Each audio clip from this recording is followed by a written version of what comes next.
नमस्कार, स्वागत है आप सभी का हमारे खास कार्यक्रम में। मैं हूं आपके साथ ज्योति सिंह। हमारा आज का खास कार्यक्रम है आधी आबादी पूरा हक। ये कहने की जरूरत हमें इसलिए पड़ती है क्योंकि आजादी के 70 साल के बाद भी आज कहीं न कहीं किसी न किसी कोने में ये कसक रही गई है कि आधी आबादी होने के साथ साथ पूरा घर संभालने, पूरे रिश्ते संभालने के साथ साथ पूरा हक हमें कहीं न कहीं अभी भी नहीं मिल पाया है।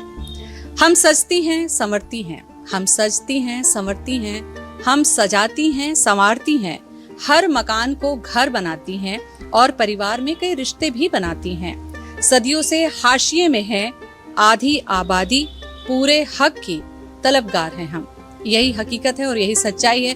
कोशिश हमारी यही रहती है अंतर्राष्ट्रीय महिला दिवस के मौके पर कि हर उस महिला का हम सम्मान करें जो विपरीत परिस्थितियों से लड़कर अपने और समाज के लिए एक अहम काम कर रही हैं। आज का हमारा जो पैनल है वो ऐसी ही महिला शक्तियों को समर्पित है जिन्होंने न सिर्फ अपने लिए बल्कि समाज के हर उस तबके के लिए काम किया है जो या तो हक से वंचित रह गई हैं या फिर उनको मौके नहीं मिल पा रहे हैं। तो चलिए मैं तारुफ करवा दूं अपनी आज की महिला मेहमानों का। सुदेशना रुहान से मैं शुरुआत करूंगी। सुदेशना जी, बहुत बहुत स्वागत है आपका। सुदेशना लगातार कैंसर पीड़ित महिलाओं और लोगों के लिए काम कर रही हैं और पूरी तरीके से समर्पित हैं। उसके साथ साथ हमारे साथ हैं डॉक्टर गार्गी पांडे हैं जो कि पेशे से मनोवैज्ञानिक है और उनकी अपनी जिंदगी की वजह से उन्होंने ऐसे बच्चों के लिए काम किया है जो कि स्पेशल चाइल्ड होते हैं और निःशुल्क ये काम करती हैं उनके हक के लिए, उनकी सेहत के लिए। और नेहा यादव हैं, अंतर्राष्ट्रीय खिलाड़ी हैं, कुश्ती की खिलाड़ी ये रही हैं और एक ऐसे तबके से आती हैं जहाँ पर महिलाओं को न तो खेलने का मौका मिल पाता है और न ही आगे बढ़ने का मौका मिल पाता है। डॉक्टर प्रीति सतपथी हैं, विधि विशेषज्ञ हैं और कानून की पढ़ाई के साथ साथ कई संस्थाओं से जुड़ी हुई हैं जहां पर महिलाओं के हक की आवाज उठाती हैं। हमारे साथ में है डॉक्टर अनामिका सिंह हैं जो कि पार्षद है और पेशे से, प्रोफेशन से वो गायनेकोलॉजिस्ट है। तो ये खूबसूरती है महिलाओं की कि महिला हैं, पत्नी है, बहू हैं, घर भी संभाल रही हैं, पेशे भी इससे संभाल रही हैं और राजनीति में भी अब कदम रख रही हैं। डॉक्टर रश्मि दुबे हमारे साथ में है जो कि स्किन स्पेशलिस्ट हैं, खूबसूरती को और निखारती हैं, लेकिन इनके अपने चैलेंजेस हैं कि आज के समय में सुंदर दिखने की जो चाहत है लोगों की वो किस हद तक गई है और उस पर उन्हें खरा उतरना पड़ता है। और तरुणा साहू जी हैं जो कि वर्दी से मुझे नहीं लगता परिचय कराने की जरूरत है, इंस्पेक्टर हैं और साथ साथ लोक कला से भी जुड़ी हुई हैं। ये इनकी खूबसूरती है और महिला की सुरक्षा, महिला हक के लिए ये काम करती हैं। बहुत बहुत स्वागत है आपका। तो देखिए, इतना लंबा परिचय मुझे इसलिए देना पड़ा ताकि आप लोगों को ये पता चल जाए कि ये कुछ एक ऐसे फील्ड है, कुछ फील्ड, क्योंकि बहुत से ऐसे फील्ड है जिसमें महिलाएं अपना परचम लहरा चुकी हैं। तो चलिए शुरुआत में करती हूँ डॉक्टर अनामिका सिंह से जो कि गायनेकोलॉजिस्ट हैं और पार्षद भी हैं।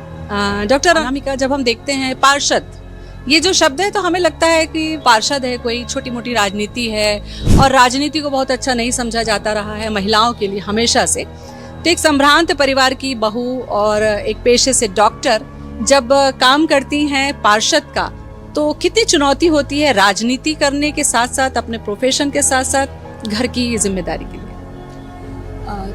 धन्यवाद ज्योति जी। देखिए, चैलेंजिंग तो है और मुझे लगता है कि महिलाओं के लिए ऐसी कोई फील्ड नहीं है जहां उनको चैलेंजेस का सामना नहीं करना पड़ता, क्योंकि आप कुछ भी करने घर से निकलें, आप अपने परिवार को छोड़ के जा रही हैं, आप अपने बच्चों को छोड़ के जा रही हैं और एक जो मदर होने का गिल्ट है वो घर से आपके साथ बाहर निकल रहा है। और एज अ गायनेकोलॉजिस्ट मैं ये कहूँगी कि हम जन्म के समय अम्बिलिकल कॉर्ड काट तो देते हैं, बट एक इनविजिबल अम्बिलिकल कॉर्ड है जो आपको अपने बच्चों से जुड़े रहती है, चाहे वो दुनिया के किसी भी कोने में चले जाएं।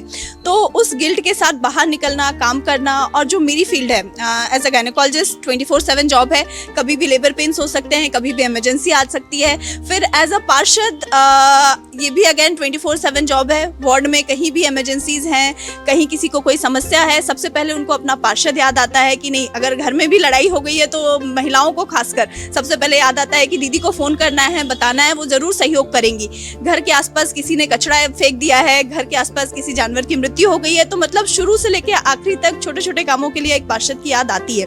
और जैसा कि आपने प्रश्न किया कि एक अच्छे परिवार से एजुकेटेड होने के बाद राजनीति में चैलेंज, तो मेरे ख्याल से आज ये समय की ज़रूरत है है कि अच्छे परिवार सभी अच्छे होते हैं, लेकिन एक एजुकेशन जो है, एक एजुकेटेड पॉलिटिशियन, एक एजुकेटेड लीडर जो है वो सामने आए। बिकॉज जो यूथ है, जो हमारी पब्लिक है, वो सब यही चाहती है कि उनकी बातों को भी समझा जाए और उनकी बातों को समझाने वाला भी कोई उनका रिप्रेजेंटेटिव हो।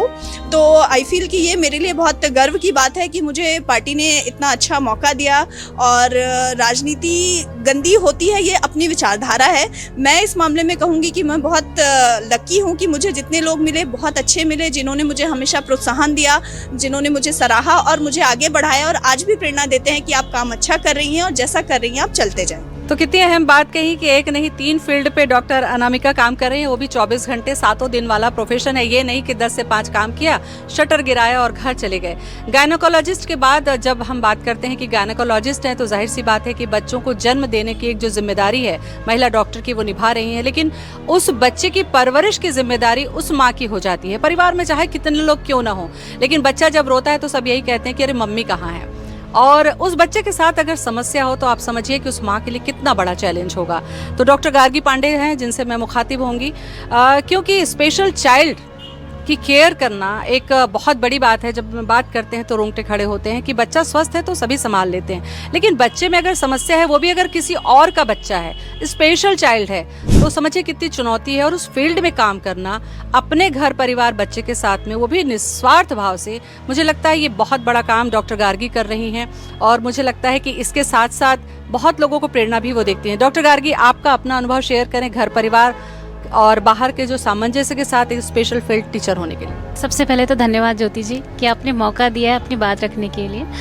एक मदर होने के साथ साथ एक स्पेशल मदर, जब बच्चे में कुछ कॉम्प्लिकेशंस अपने बच्चे में हो और आप उसको ठीक करने के लिए काम करते हैं, और आपको समझ में आता है कि आपके आसपास इतने सारे बच्चे हैं जिनको ट्रीटमेंट की नीड है, और वो इतने फाइनेंशियली स्ट्रॉन्ग नहीं हैं कि वो अपनी ट्रीटमेंट करवा सकें या बाहर जाकर कोई भी थेरेपी ले सकें। और जब आप काम करना शुरू करते हो तो सबसे पहले एक महिला होने के नाते एक दुख भी होता है कि आपका परिवार आपको पहले सपोर्ट नहीं करता है। वहाँ पे मैं बहुत मतलब खुले तौर पर इस चीज़ को बोलना चाहती हूँ या रखना चाहती हूँ कि जब भी आप सफल हो जाते हैं तो आपकी सफलता के लिए सभी जिम्मेदार होते हैं, पर जब आप शुरुआत करते हैं, आप दहरी लांघने की जब हिम्मत जुटाते हैं, तो लोग भागते हैं उस परिस्थितियों से। उनको ऐसा लगता है कि आप घर की जिम्मेदारी निभाइए, आप एक माँ हैं, आप एक पत्नी हैं, आपका परिवार है, उस परिवार को संभालिए करके।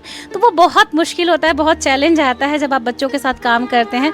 पर अच्छा लगता है जब हमारे स्पेशल बच्चे जब वो ठीक होने लगते हैं, या उन बच्चों में थोड़ी सी ऐसा लगता है कि चेंजेस आ रहा है, बच्चा कुछ अच्छा कर रहा है, तो वो रिवॉर्ड जो हमको जब मिलता है ना, तो वो बहुत महत्वपूर्ण होता है। और सबसे ज़्यादा अच्छा लगता है कि जब आपने तेरा तुझको अर्पण के हिसाब से, कुछ लेना नहीं है बस देना है, तो आप जब इस दुनिया में आए हैं तो दे के जाइए, और इससे अच्छा देना कुछ नहीं हो सकता मेरे हिसाब से।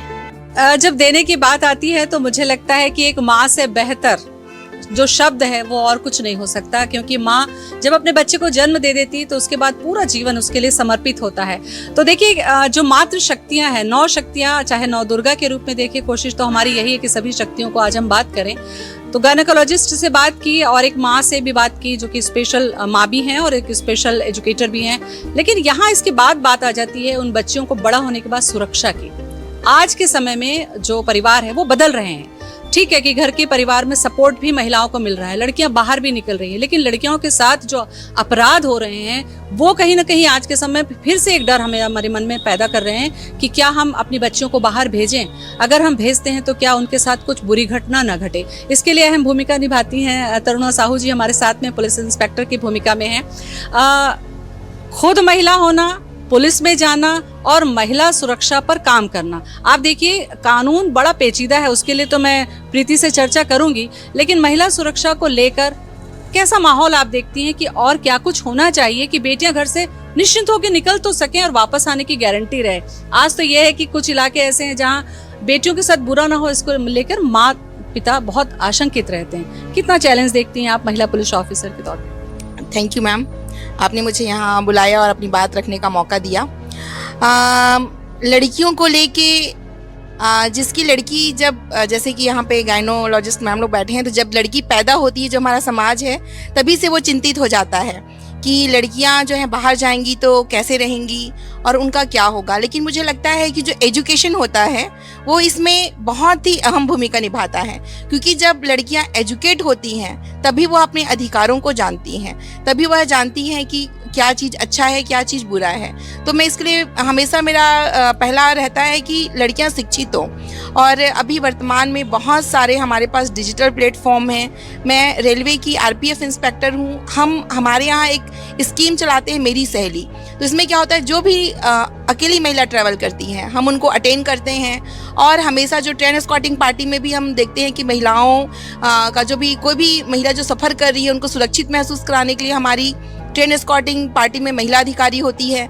इसके साथ ही हमारा जो हेल्पलाइन नंबर होता है 139, इसमें किसी भी प्रकार की अगर आपको कोई लड़का परेशान कर रहा है कुछ भी, तो आप हमें सीधे कॉल कर सकती हैं। और ये कॉल जो होता है वो सीधा ऑल इंडिया लेवल पे कनेक्टेड होता है और उसकी सूचना हमको तुरंत मिलती है और साथ ही हम उसको तुरंत जो है हम उस पर कार्रवाई करते हैं। इसके साथ ही मुझे बताते हुए बहुत हर्ष हो रहा है कि लगभग मैंने 100 से ज़्यादा बच्चियों को रेस्क्यू किया है, जिसमें लड़के भी शामिल हैं और महिलाएं भी शामिल हैं और छोटी बच्चियों भी शामिल हैं। जनरली बच्चों को पता नहीं होता है, उनको कोई थोड़ा सा बहलाता है कि चलो हम आपको अच्छा जॉब दिलाएंगे। उसमें अंडर एज लड़कियां भी होती हैं और वो बिना सोचे समझे घर से चले जाती हैं। लेकिन आप लोगों को पता है उसके बाद चैलेंजेस बहुत ज़्यादा शुरू होता है।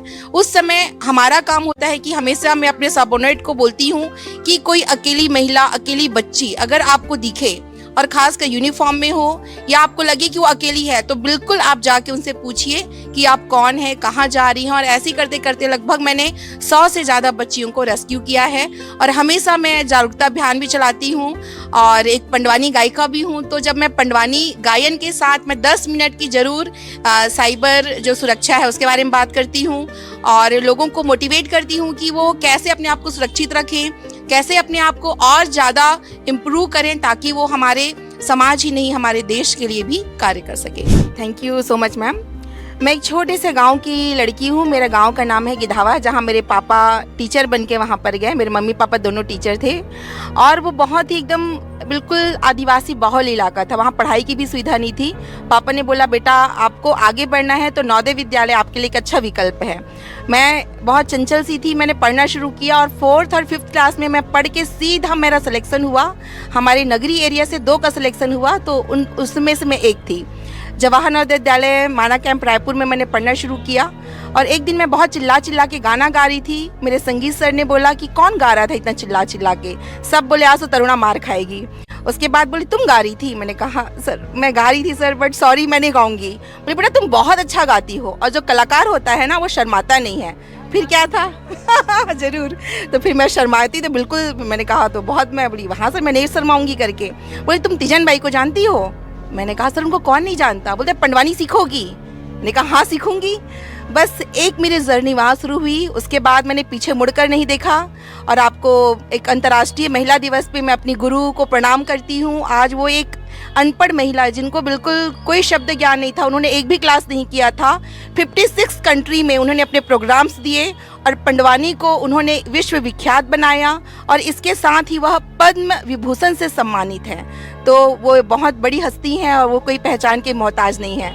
उनके अंडर मैंने इसकी प्रशिक्षण लिया और 2005 में मुझे फोक एंड ट्रेडिशनल आर्ट पंडवानी के लिए दिल्ली से मुझे स्कॉलरशिप मिला। मुझे हर महीना 2000 रुपये मुझे पैसे मिलते थे जो कि मेरे बहुत काम आते थे। अगर हम आज ये बात नहीं बढ़ाते तो हमें तो पता ही नहीं चलता कि वर्दी वाली पंडवानी कैसे गाएंगी। जरा गाइएगा जरूर क्योंकि हम देखना चाहेंगे भाई। जरूर मैम, श्योर। उसके बाद मैम ने पूछा था कि आप इसमें कैसे आई। उसके बाद मैंने एनसीसी लिया। मैं एनसीसी सी सर्टिफिकेट भी हूँ और दिल्ली परेड भी मैंने किया हुआ है। अटल बिहारी वाजपेयी जी के समय मुझे करने का मौका मिला और उनके साथ हमको डिनर करने का मौका मिला। और ये बोलना चाहिए कि दिल्ली परेड जो होता है ना वो बिल्कुल बहुत ही एक सपना होता है बच्चों का जो एनसीसी करते हैं। तो मुझे मौका मिला और उसी समय मैंने जो है पहली बार यूनिफॉर्म पहना। और जब मैं फायरिंग करती थी, मेरी ग्रुपिंग फायरिंग इतनी अच्छी थी कि बोलते थे बेटा आप बहुत अच्छी फायरिंग करते हो। उसके बाद हम वहाँ से आए, फिर मैं कॉलेज पास आउट हुई, फिर मैंने पीजी किया, वहाँ पे मुझे गोल्ड मेडल मिला और साथ ही मैं 12th में भी बिजनेस स्टडीज़ में मैंने गोल्ड मेडल लिया। इसके बाद फिर हमारी जर्नी शुरू हुई। फिर मैंने एग्ज़ाम्स की तैयारी करना शुरू किया बिलासपुर में, और फिर मैं सारे एग्ज़ाम्स की तैयारी करती गई। आप लोग को बताते हुए बहुत खुशी हो रही है कि मैंने 19 एग्ज़ाम मैंने निकाले हैं मैम, जिसमें इंटेलिजेंस ब्यूरो, और मैं क्लासिकल शास्त्रीय संगीत भी मेरा कंप्लीट है। मैं संगीत प्रभाकर भी हूँ और गीतांजलि भी मेरा किया हुआ कोई है। फील्ड छोड़ा नहीं आपने? नहीं, मैंने छोड़ा नहीं उसको। उसके बाद फिर मैम ने बोला पंडवानी गाने के लिए क्या है, यहाँ इतने सारे लोग हैं और इतनी अच्छी अच्छी बातें हो रही हैं, तो मैं नहीं चाहूंगी कि पूरा मेरे ऊपर आ जाए, तो मैं दो लाइन तो गानी पड़ेगी, वही मैं बोल रही हूँ, छोड़ेगी ज्यादा नहीं। समय ना लेते हुए जो पंडवानी होती है वो है पांडव की कथा, तो इसको छत्तीसगढ़ी में गाया जाता है। तो मैं बिल्कुल आप लोगों को 2 लाइन में सुनाऊंगी। बाकी अगर ज़्यादा सुनना होगा तो मेरी टीम है, जो अपनी टीम के साथ मैं पूरा ऑल ओवर इंडिया परफॉर्मेंस देती हूँ। वाह, बहुत तो बढ़िया। बिल्कुल जी, मैं सुनाना चाहूंगी। बोल दे वृंदावन बिहारी लाल की जय। मोरे सा ना ना ना ना ना ना ना ना ना मोहन, मोर वीणा बजावे हरि गुण गावे के सो, प्रभु आकर लाजे बचा ले बेगा मोर भाई, मोहन भरे सभा दर बार मेगा मोर भाई, प्रभु आकर लाजे बचा ले बेगा मोर भाई। ओ समय के बात हरे जब दुर्योधन के पेट में ना भूख रहा है ना आँखी में नींद, मामा शौकनी आके बोले भांचा तोला हो कागे है, जब लेते हैं रासो अगले आए हवस, न ते हैं ठीक से खाथस न पीथस, तोला हो कागे है। तब के दारी दुर्योधन बड़े दुखी मन से बोले का बताओ मामा दिल मा दर्द मोला भारी गा राम जय हरि, का बताओ मामा दिल मा दर्द मोला भारी गा राम जय हरि। रानी द्रौपदी के बोली गा लागे गोली सामान, तन्हा मोरो जल था बेगा राम जय हरि, का बताओ मामा दिल मा दर्द मोला भारी गा राम जय हरि। बहुत सुंदर, ऐसा होता है बहुत मैम सुंदर। पंडवानी। और एक बहुत बहुत अच्छी सुंदर। चीज मैं बताना चाहूंगी, द्रौपदी चीरहरण मेरा ऐसा प्रसंग है। ये मैंने जब रामलला की प्राण प्रतिष्ठा हो रही थी तो मुझे उत्तर प्रदेश सरकार के द्वारा बुलाया गया था, और तीजन दीदी का भी एक प्रकार का ऐसा प्रसंग है जिसमें हम अपना पूरा टैलेंट दिखा पाते हैं, जिसमें जोश है, उमंग है, भीम सारे कैसे भाव बोलता है। है। हाँ। और द्रौपदी जब मैम एक चोला मुर माटी है गाना होता है, मैं आज उसका एक लाइन जरूर गाऊंगी, तो मैम पब्लिक रोने लगती है उसमें। तो माता रानी की कृपा है, आशीर्वाद है भगवान का कि जो चोला मुर माटी है गाना वो इतना मार्मिक होता है कि मैं एक्टिंग नहीं करती हूँ। उस समय जब मैं शुरू से लेके अंत तक जब मैं परफॉर्मेंस देती हूँ तो जो मेरे आंसू भाव, आते हैं वो भाव। नेचुरल होते हैं। बिल्कुल, भाव तो हो मैं एक लाइन गाना बजाना मतलब सुनाना चाहूँगी, और हमेशा ये मैं पुरुषों को भी बोलना चाहूँगी कि जब जहाँ पर बड़े बड़े महारथी बैठे होते हैं, भीष्म पितामह, धृतराष्ट्र, कृपाचार्य, द्रोणाचार्य जहाँ बैठे हैं, और वहाँ पर वो एक स्त्री का सम्मान नहीं कर पाते, जब दुशासन उसका वस्त्र हरण करने की कोशिश करता है और दुर्योधन उसको निवस्त्र बैठाने के लिए अपनी जंघा को पीटता है, और जब स्त्री की जब जब इज्जत नहीं होती है तब तब वहाँ पर होता है महाभारत। इसलिए मैं सभी लोगों से कहना चाहूँगी कि महिलाओं की इज्जत केवल बातचीत में नहीं होना चाहिए, उनकी इज्जत आपको व्यवहार में भी लाना पड़ेगा। और एक मैं लाइन लास्ट में गा के मैं आपको माइक देना चाहूँगी।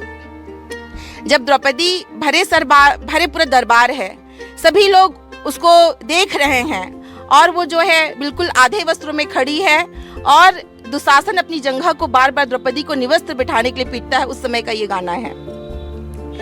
चोला मोरे माटी है ना,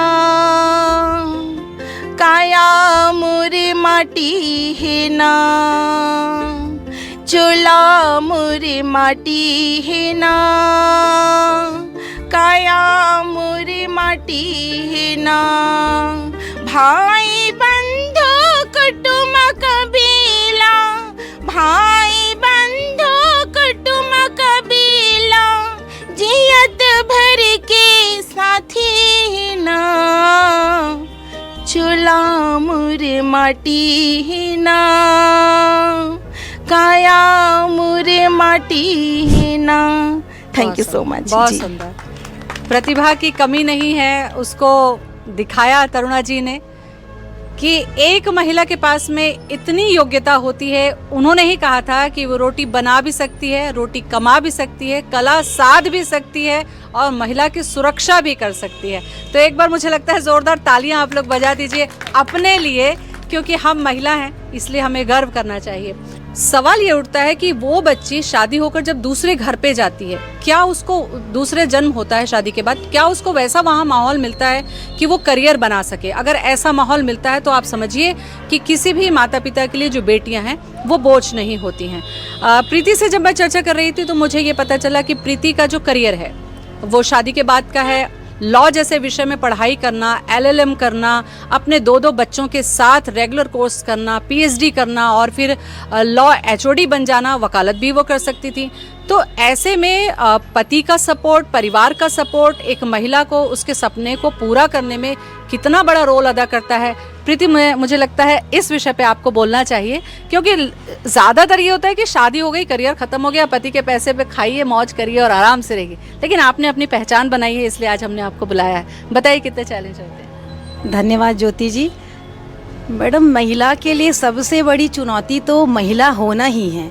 मैं अपनी जर्नी यदि बताऊं, जैसा कि ज्योति मैडम ने कहा, तो मैं आपको बताना चाहती हूं आप लोगों को कि मैं 6 बहनों के बीच की चौथे नंबर की लड़की रही हूं। तो आप समझ सकते हो कि 6 बहनों के साथ यदि कोई पल बढ़ रहा है तो माता पिता के लिए सबसे बड़ी जिम्मेदारी उस बेटी की सुरक्षा और परिवार की इज्जत की बात होती है। महिलाओं के पास सिर्फ 2 कंधे नहीं होते हैं कि एक कंधे पे वो परिवार की इज्जत लेकर चल रही है और दूसरे कंधे पे अपनी सुरक्षा।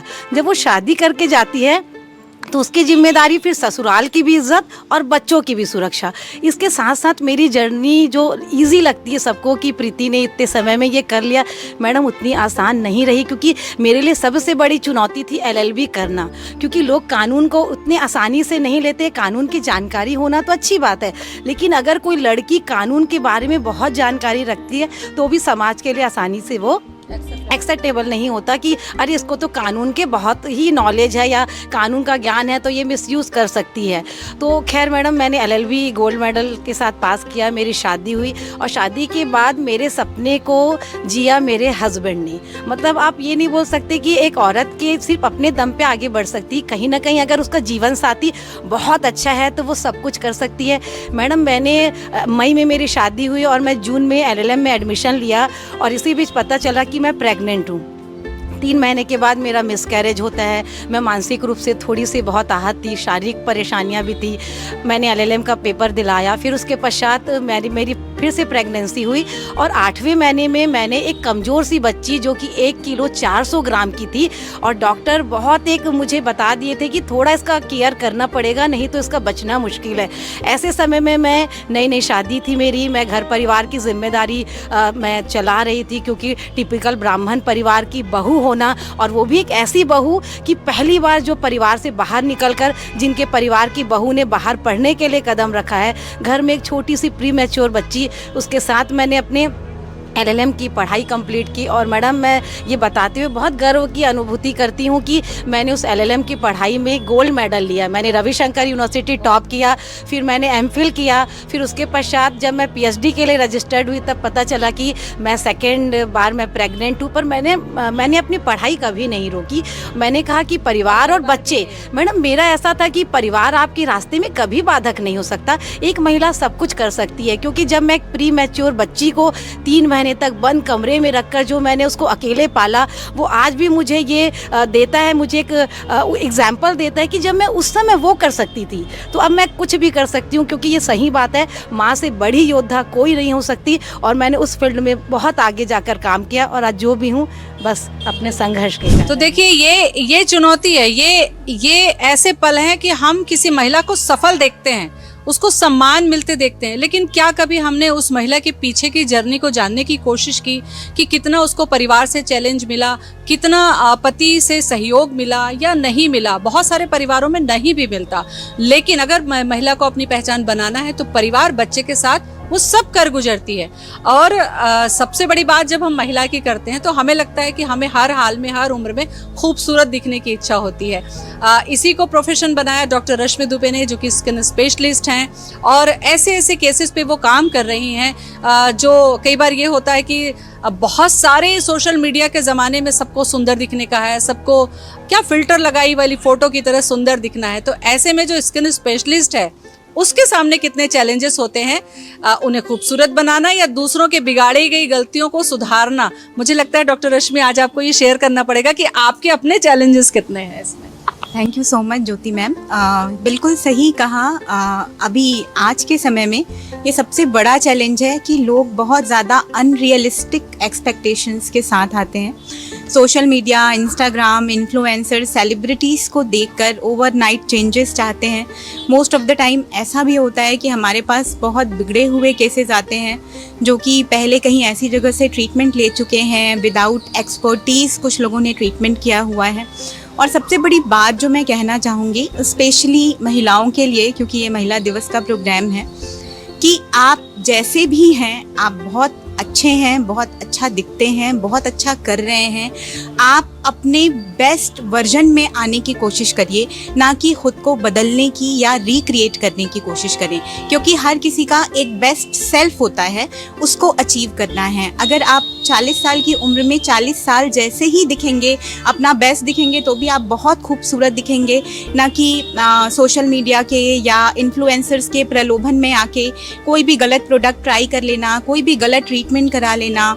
आजकल सैलून्स वगैरह में भी बहुत हाई एंड ट्रीटमेंट शुरू हो गए हैं जो कि प्रॉपर लेज़र मशीन्स पे नहीं होते या सही तरीके की यूएसएफडीए अप्रूव्ड मशीन नहीं है, लोग कर रहे हैं। उसके चलते आगे जो कॉन्सिक्वेंसेस डेवलप होते हैं वो लाइफ लॉन्ग नहीं जाते। और ऐसी कंडीशन में डॉक्टर के पास सबसे बड़ा चैलेंज होता है कि पहले उस पेशेंट के उस कॉम्प्लिकेशन को हटाना है, उसके बाद उसकी एक्सपेक्टेशन को फुलफिल करना है। इसके अलावा लोग ओवरनाइट एक्सपेक्टेशंस लेके भी आते हैं, तो अभी काफ़ी चैलेंजिंग हो गया है और लोगों को इस चीज़ को बहुत ज़्यादा समझना पड़ेगा कि क्या रियल है, क्या फेक है, और आप अपना बेस्ट सेल्फ किस हद तक और कैसे अचीव कर सकते हैं। देखिए डॉक्टर रश्मि ने जो बात कही, मुझे लगता है उसमें एक बात जो है वो हम महिलाओं को समझने की, वो ये है कि अगर हम 50 के हैं तो ये हमारी खूबसूरती है।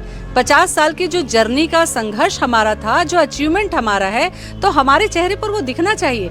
क्या ज़रूरत है कि हमको 50 की उम्र में 25 में दिखने के चक्कर में कुछ ऐसे ट्रीटमेंट आप करा लें कि आपका चेहरा ख़राब हो जाए और दिखने के काबिल ही ना रहे। तो थोड़ा संभल कर, और जब आप स्किन एक्सपर्ट या स्किन स्पेशलिस्ट के पास जाते हैं तो उनको भी देखने की ज़रूरत होती है कि क्या वो एक्सपर्ट हैं या नहीं है। महिलाओं का प्रोग्राम है, इसलिए मैं थोड़ी महिलाओं को सचेत भी कर रही हूँ, क्योंकि ये जानना बेहद ज़रूरी है। सवाल ये उठता है कि बहुत अच्छा तबका है, बहुत अच्छा परिवार है, तब तो सब कुछ अच्छा है, सपोर्ट मिल गया, आपने मुकाम हासिल कर लिया। तकलीफ वहाँ शुरू होती है जब आपके पास में फाइनेंशियली स्ट्रांग आपके पास पोजीशन नहीं है, घर पे अगर माता पिता का सहयोग नहीं है या उस देने के लायक नहीं है, और बच्चे में कैलिबर जो है, योग्यता जो है वो कूट कूट कर भरी है। ऐसे में वो बच्ची, आप सोचिए उसको कैसा फील होगा कि मुझे उस ऊंचाई को छूना भी है लेकिन कोई मुझे घर से चलने भी नहीं दे रहा है। ऐसा ही चैलेंज फेस करते हुए अंतर्राष्ट्रीय स्तर पर खिलाड़ी बनी नेहा यादव, जो इस वक्त हमारे साथ मौजूद हैं। नेहा, मैं जब महिलाओं से चर्चा करती हूँ और उसके चैलेंजेस सुनती हूँ ना, तो हर बार परिचय देते समय मेरे रोए खड़े होने लगते हैं। बड़ी मुश्किल होती है महिलाओं को विपरीत परिस्थितियों में निकलने के लिए, और हर फील्ड का चैलेंज है। अगर आप पॉलिटिक्स का भी मैंने देखा, खेल में भी पॉलिटिक्स है, या वहाँ पर कितनी चुनौती है, वहाँ पर बच्चियों का मनोबल कैसा बढ़ाने का है, घटाने का है, कैसा माहौल रहता है, और अंतर्राष्ट्रीय स्तर तक पहुँचने के लिए क्या कुछ संघर्ष किया आप? सबसे पहले आपको जय जोहार मैम। मेरा नाम नेहा यादव है, मैं रायपुर गोपियापाड़ा पुरानी बस्ती में रहती हूँ। जब कहना चाहिए कि मोर पापा जो रही से पेट में रहो तब से छोड़ दी से, तो मोर मम्मी जो रही से 3 महीना के अवस्था में मतलब पेट में पाल के बड़े करे, तो वो सबसे बड़े चैलेंजेस। वो चाहती तो अबॉर्शन करा के दूसरा शादी करके जा सकती से, पर वो नहीं करी। वो मोर लेकर पालना है, पोसना है और बड़े करना। और जब मैं खेले चालू करे हूँ तो कहना चाहिए कि मोर मम्मी बहुत ताना मारे, अरे तोर बेटी वैसे भेजता वैसे भेजता। जब मैं कुश्ती लड़ो तो नान ड्रेस पहना के लड़ा था, ऐसे बोले कि नान 10 जन लड़का के बीच में लड़ते, नान छोटे छोटे कपड़े पहनते। तो मोर मम्मी कुछ नहीं कही से, मोर मम्मी की से ते खेल काबर की वहाँ पे सपोर्ट रही मोर मम्मी के, तेज जोला खेलना खेल, जो उनका बोला थे कैसे बोला थे ओला मत देख, तो खेलना है खेल। फिर एक लेवल तक पहुँचे हूँ, खिलत खिलत आगे बढ़े हूँ। फिर एक बात आते कि अरे तो रील तो जब देख बे इती जाते कि के ताना मारे। हम ऐसे माहौल से आथान कि छत्तीसगढ़ियार तो अरे ए टुरी का करही एला तो कुछ नहीं है, बैग ला धरे धरे इती जाते उती जाते। तो मोर मम्मी ला ऐसे भी कहे तो टुरिल तो देख ले, जब देख बेच बैग ला धरते उती जाते मोर मम्मी कुछ नहीं कहा, सिर ला झुका के चल देती। तो जो मोर मम्मी चैलेंज देखे है सबके लोगन के ताना, वहाँ से मोला हिम्मत मिलते। जब मोर मम्मी कुछ नहीं कहा थे तो मैं का बारी कर पीछे हटूँ नहीं, मोला वो आगे बढ़ना है। जब इंटरनेशनल के लिए मोर सिलेक्शन हुई से, जब मैं इंडिया टीम के लिए रिप्रेजेंट करे गया तो मोर मम्मी के आँख में इतना खुशी रही से नहीं मोर बेटी कर दिखाई। और रही बात हमन जो रोहतई शब्द कहते ना यादव मल्ला, तो मोला मम्मी की से तो रोहतई के बेटी तय रोहतई बनी तो मन कुछ नहीं कह, मैं बोले बस चुपचाप हंस के निकल गया। मैं कहा था कि रोहतई की बेटी रोहतई नहीं बने, एक मुकाम हासिल करके भी दिखा सकते। और ये मोर चैलेंज रही से और मैं वो चैलेंज एक्सेप्ट करें और मैं वो मुकाम ला हासिल करें कि हर लड़की ला एक हाथ हो कि तुम्हारे आगे में बहुत सारा पत्थर कंकर गोटी माटी आई होला, सब ला झाड़ू लगा निकलूँ और आगे बढ़ूँ। बहुत सुंदर बात, बहुत सुंदर बात है। और जब हम चर्चा कर रहे हैं तो हमारे चर्चा करने के पीछे मकसद भी यही है कि कहीं ना कहीं इन बेटियों से, इन बहनों से, इन महिलाओं से अगर समाज की 10 महिला भी प्रेरित होती है तो समाज की दशा और दिशा निश्चित रूप से बदल जाएगी। आप यकीन नहीं करेंगे ऐसे ऐसे फील्ड पे महिलाएं काम कर रही हैं और हमें लगता है कि हम केवल अपने घर का काम करके हमारे लिए बहुत बड़ा काम होता है, हमारे पास समय नहीं बचता। सुदेशना रूहान जी का जब मैं जिक्र करती हूँ तो अक्सर मेकाहारा में वो आपको घूमती दिख जाएंगी, लोगों से लड़ते दिख जाएंगी, जूझते दिख जाएंगी, अपने लिए नहीं, उस कैंसर पेशेंट के ट्रीटमेंट के लिए, उस कैंसर पेशेंट के इलाज की सुविधा के लिए, उस कैंसर पेशेंट के साथ जिसके लिए घर के लोग भी छोड़ देते हैं, क्योंकि कैंसर एक ऐसा रोग है जिस पर लंबा समय लगता है, बहुत पैसा लगता है, मनोबल तो टूटता ही है। ऐसे में जब कोई महिला अपनी जिंदगी को किनारे रखकर जब आगे बढ़ती है तो मुझे लगता है ये क्या है, ये महिला ही कर सकती है। सुदेशना जी, आपके भी काम को हम सैल्यूट करते हैं। कुछ आप अपनी भी जर्नी हमारे दर्शकों से साझा कीजिए। थैंक यू ज्योति जी। एक तो आज सारी महिलाओं से मिलना और उनके एक्सपीरियंसेस को सुनना, वाकई आपके साथ मेरे भी रोंगटे खड़े हो गए हैं। And we all share a commonality कि सारी महिलाओं को आज जितनी भी हम महिलाएं हैं या जो हमें देख भी रही हैं, सबकी अपनी एक जर्नी है, सबका अपना एक स्ट्रगल रहा है। अगर मैं अपनी बात करूं तो मैंने बीटेक किया, एमटेक किया NIT रायपुर से, और जैसा होता है अमूमन कि अब ये बाहर चली जाएगी, रिसर्च है, बहुत सारी चीज़ें हैं, and she will have a bright future. लेकिन रिसर्च चूँकि मेरा कैंसर पर था और मैंने रिसर्च के दौरान जब मैं मेकाहारा अस्पताल जाती थी, बहुत सारे पेशेंट्स को इस बीच हमने खोया और उनका संघर्ष समझ में आया। तब मालूम हुआ कि जो शिक्षा है उसका मूल उद्देश्य है कि आप जब इतने एम्पावर्ड हो जाएं तो फिर वहाँ जाएं जिनको आपकी ज़रूरत है, आप उनका हाथ पकड़ के उनको भी आप मेन स्ट्रीम तक लेकर आएं। So I decided that I will give my life to them, और फिर कैंसर पेशेंट्स के लिए काम करना शुरू हुआ। और आज जब हम ये डिफरेंसेस की बात करते हैं, जो जेंडर का जो फ़र्क आता है, वो हम कैंसर के इलाज में भी देखते हैं, क्योंकि महिलाएं और बच्चे वो होते हैं जो लास्ट लाइन ऑफ ट्रीटमेंट में आते हैं, इसलिए कि महिलाएं बहुत हद तक आज भी आर्थिक रूप से सक्षम नहीं हैं, वो फैमिली के डिसीजन में जो है डिसीजन मेकर नहीं है, और बच्चों का भी वही है। इनफैक्ट हम छत्तीसगढ़ में कई बार ये भी देखते हैं कि अगर कोई बच्ची है और उसे कैंसर डिटेक्ट हुआ है तो उसमें चांसेस ये हो जाते हैं कि उसका इलाज शायद उसे उस स्तर का ना मिल पाए, उसे परिवार फिर वापस इलाज के लिए ना लेकर आए as compared to a male child. और यही हालत महिलाओं की भी है। तो इसमें भी बहुत बड़ा डिफरेंस हम देखते हैं, और इसमें बहुत ज़्यादा काम, अवेयरनेस, शासन, प्रशासन और समुदाय को आगे आने की ज़रूरत है। थोड़ा सा इसको और बताइए कि अभी तक जो केसेस आप देखती हैं उसमें आपको लगता है कि व्यक्तिगत तौर पर आप कितना कर पाएंगी, किस तरीके से करती हैं, मतलब आपको कितना दौड़ भाग करना पड़ता है, क्या ट्रीटमेंट के लिए, क्या सहयोग के लिए, इसको कैसे फाइनलाइज करके आप काम करती हैं? देखिए, हम जो है निरामय कैंसर फाउंडेशन करके एक ऑर्गेनाइजेशन चला रहे हैं, और ये छत्तीसगढ़ के उन पृथक NGOs में से एक हैं जो कैंसर पर काम कर रहे हैं। और हमारी कोशिश ये है जो मार्जिनलाइज कैंसर पेशेंट्स हैं उनको हम ज़्यादा से ज़्यादा मदद कर सकें। जैसे इन दिनों हम एक काम कर रहे हैं जिसमें जो बच्चे हैं, जितने भी बच्चे एम्स अस्पताल में आते हैं जो गरीबी रेखा के नीचे हैं, उनका जो डायग्नोसिस है या उनकी जो जांच है वो फ्री ऑफ कॉस्ट है। उसमें हम सहयोग कर रहे हैं, वो हमारे एनजीओ और कोलैबोरेशन पार्टनर्स के माध्यम से हो रहा है।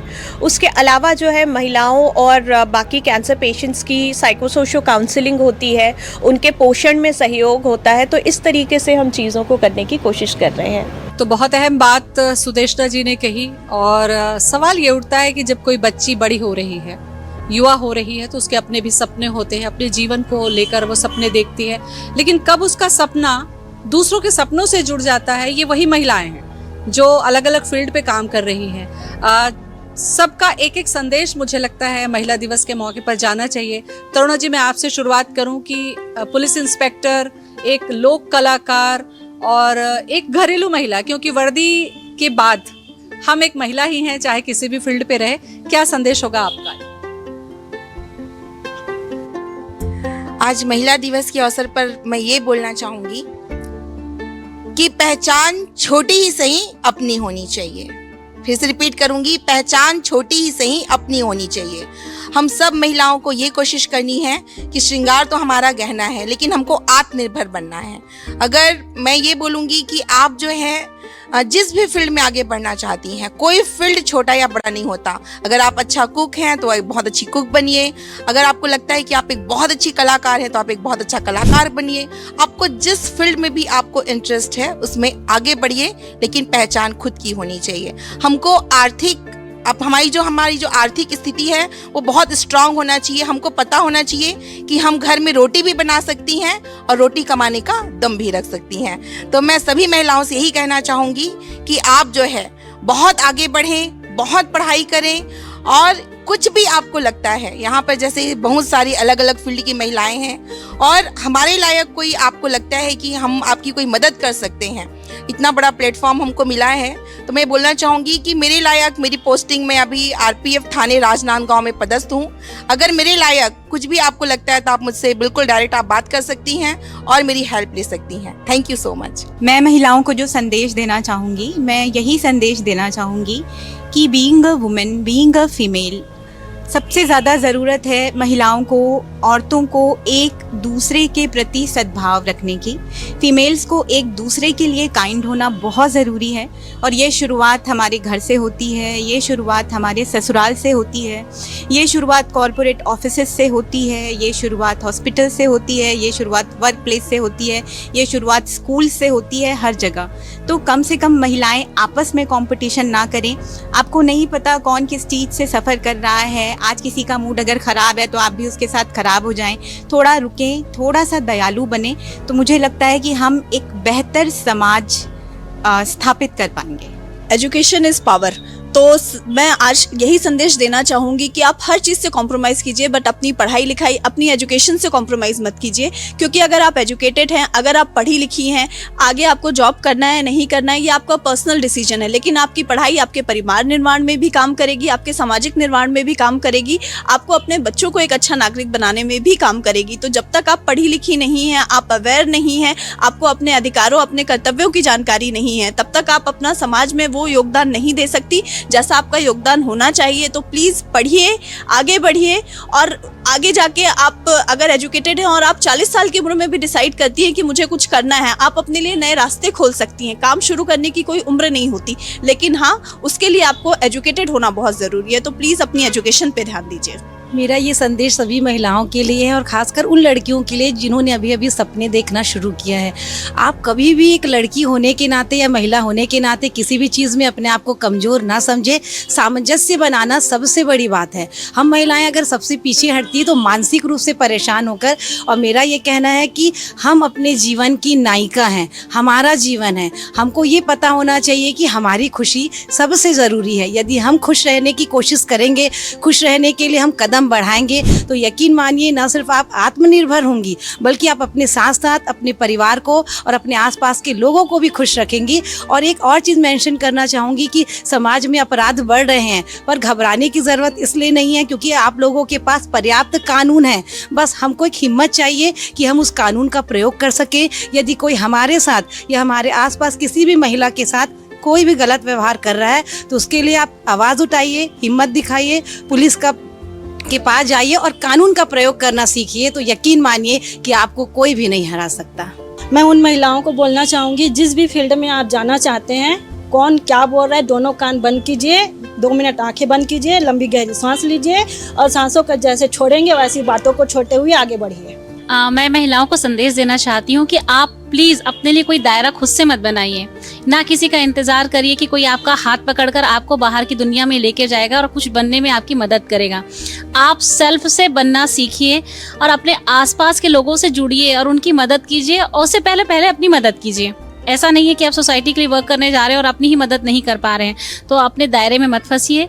और कभी कभी कुछ चीज़ों को छोड़ना पड़ता है, तो प्लीज़ छोड़ने की कोशिश भी कीजिए। धन्यवाद। मैं यही कहना चाहूँगी कि आप चाहे जिस उम्र की हो, आप 20 साल की हो, आप 70 साल की हो, आप 50 साल की हो, आपके पास एक बहुत इंडिविजुअल सपना होना चाहिए जिसके साथ आप रोज़ सुबह उठें। वो सपना केवल आपका हो और वो इतना स्ट्रॉन्ग होना चाहिए जिसके लिए दैट मोटिवेट्स यू कि आज मुझे पलंग से उतर कर नीचे पैर ज़मीन पर रखना है क्योंकि I have something to do. और अपने आप को किसी और की टाइमलाइन पर मत बांधिए। ये आपका जीवन है, ये उतना ही अनोखा है, इतना ही खूबसूरत है और उतना ही इंडिविजुअल है। उस इंडिविजुअल टाइमलाइन की आप उसकी इज्जत करिए, देखिए आपके लिए क्या खूबसूरत है, क्या एक्स्ट्राऑर्डिनरी है, and come out with the extraordinary that you have. That is all I have for you. सभी के फील्ड से जुड़े बहुत ही सुंदर संदेश ये थे। और जब पूरी प्रकृति ने हमने सृजन की जिम्मेदारी दी है, माँ बनने का एहसास सिर्फ और सिर्फ इस आधी आबादी के पास ही है, तो केवल देना ही नहीं, कुछ पाने के लिए अपने जीवन की तरफ देखिए, अपनी खुशियों, अपने सपनों को भी देखिए। हम आधी आबादी हैं, इसलिए पूरे हक के तलबगार केवल मुंह उठाकर देखते ना रहें, उसके लिए कदम उठाइए, क्योंकि हक कभी भी आसानी से नहीं मिलता, उसके लिए आवाज उठानी पड़ती है। तो चाहे कानून के सहारे से उठाइए, चाहे पुलिस के सहारे से उठाइए, शिक्षा के स्तर से उठाइए, राजनीति के स्तर से उठाइए, खेल के स्तर से उठाइए, चाहे किसी भी क्षेत्र से उठाइए, लेकिन आवाज जरूर उठाइए, क्योंकि आवाज देर से ही सही पहुंचती जरूर है। फिलहाल इतना ही। सभी मेहमानों का बहुत बहुत धन्यवाद, हमसे बातचीत करने के लिए बहुत बहुत शुक्रिया। नमस्कार।